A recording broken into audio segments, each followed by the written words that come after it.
বন্ধুরা, 1.5 মাস আগে আমাদের চ্যানেলে একটা ভিডিওয়ে আমি দেখিয়েছিলাম নার্সারি থেকে নিয়ে আসা গাছটা 3-4 দিন বাদে কেন শুকিয়ে যাচ্ছিল। শুকিয়ে যাবার কারণ হিসাবে মনে হয়েছিল এই নেট পটের কথা। আমি নেট পটটাকে ভালোভাবে শেকড় থেকে ছাড়িয়ে নিয়েছিলাম।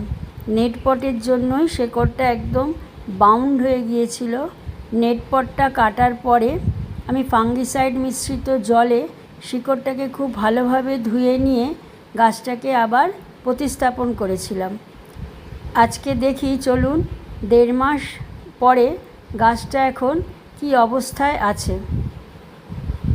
গাছে যদি পোকা না লেগে থাকে আর যদি অতিরিক্ত জল না দিয়ে থাকেন তাহলে অবশ্যই দেখবেন নেট পট দেওয়া আছে কিনা। দেখুন, আজ 1.5 মাস বাদে আমার গাছটা কীরকম সুন্দর হয়েছে, ফুলও ফুটেছে, কুঁড়িও এসেছে। বন্ধুরা, এ বিষয়ে আপনাদের মতামত কমেন্ট বক্সে অবশ্যই জানাবেন।